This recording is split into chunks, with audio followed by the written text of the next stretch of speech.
ఏడాది క్రితం నుంచి కూడా తన 8 ఏళ్ల కొడుకు నిస్సహాయ స్థితిలో కోమాలో ఉండిపోయిండు. మరి ఆయనకి ఎట్లాంటి అనారోగ్యం ఉందో తెలియదు గాని రాజస్థాన్ నుంచి ఒడిస్సాకు పూరీ జగన్నాథుడి దగ్గరికి తన కొడుకుని తన చేతులలో పట్టుకొని నిస్సహాయ స్థితిలో ఉన్నటువంటి కోమాలో ఉన్నటువంటి 8 ఏళ్ల కొడుకుని అట్లా ఎత్తుకొని పూరీ జగన్నాథుడి దగ్గరికి వచ్చి ఆలయం ముఖద్వారం ముందు పడుకోబట్టిండు తన కొడుకుని. ఇక వేడుకోవడం స్టార్ట్ చేసిండు ఆ పూరీ జగన్నాథుణ్ణి.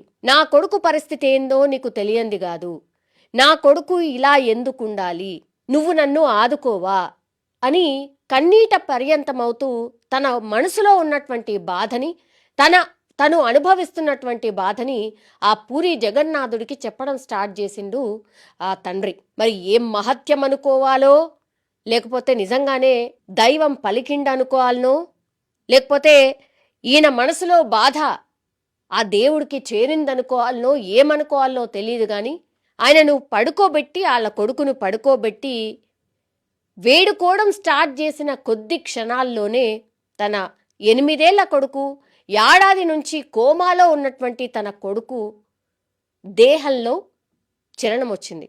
అంటే కదలండు. అప్పటి వరకు నిస్సహాయ స్థితిలో ఇట్లా చేతుల్లో ఇట్లా పట్టుకొని పూరి ఆలయంలోకి వెళ్తున్నటువంటి దృశ్యాలు సోషల్ మీడియాలో పూర్తిగా వైరల్ అయినాయి. తర్వాత అక్కడ ముఖద్వారం ముందు పడుకోబెట్టి ఆయన వేడుకుంటున్నటువంటిది కూడా చాలా మంది భక్తులు ఆ వీడియో తీసిండ్రు. ఆయన పడుకోబెట్టి వేడుకోవడం స్టార్ట్ చేసిన కొద్ది క్షణాల్లోనే ఆ కొడుకులో కదలిక స్టార్ట్ అయిన తర్వాత అసలు అందరు ఆశ్చర్యపోయినరు. అక్కడ ఉన్నటువంటి పూజారులు, భక్తులు వీళ్ళందరూ కూడా ఆశ్చర్యపోయినరు. ఆనందం ఒక్కసారి ఊహించుకోండి. ఏడాది నుంచి పూర్తిగా కోమాలో ఉన్నటువంటి కొడుకులో చలనం వచ్చింది అనంటే ఆ తండ్రి ఆనందం ఏ లెవెల్లో ఉంటుంది, అట్లాగే ఆ దృశ్యాన్ని చూసినటువంటి వాళ్ళ ముఖాల్లో ఎట్లాంటి ఆనందం ఉంటుంది మనం ఊహించగలం. సో ఇప్పుడు ఈ వార్త పూర్తిగా వైరల్గా మారినటువంటి సిచ్యువేషన్. రాజస్థాన్కి సంబంధించినటువంటి వ్యక్తి ఈయన. మరి ఆ కొడుకుకి ఏం అనారోగ్యం ఉందో తెలియదు కానీ ఇక పూర్తిగా డాక్టర్స్ చెప్పేసిండ్రు, వదిలేసిండ్రు, ఇంకా కోమాలో ఉన్నాడు, ఇంకా మేమేం చేయలేము అని చేతులు ఎత్తేసిండ్రు. ఇంకా లాస్ట్ ఒకే ఒక ఛాన్స్, నేను నమ్ముకున్న దైవం దగ్గరికి నేను పోతా, నా బాధ ఏందో ఆయనకు తెలుసు, అయినా సరే నా కొడుకుని డైరెక్ట్గా ఆ దైవం ముందు పడుకోబెడితేనైనా ఆయన ఏమన్నా చేస్తాడు అని నమ్మకంతోనొచ్చిండు.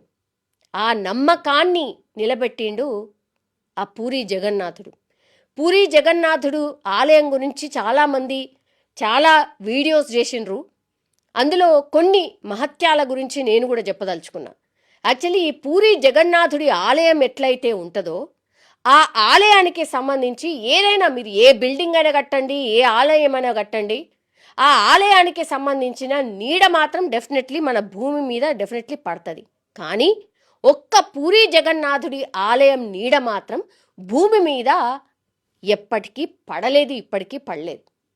అది ఆయన యొక్క మహత్యం. ఇంకోటి, ఆ పూరీ జగన్నాథుడి ఆలయంలోనే శ్రీకృష్ణుడికి సంబంధించిన హృదయం అంటే హార్ట్ అక్కడే ఉండిపోయింది, ఆయన గుండె అక్కడే ఉంది.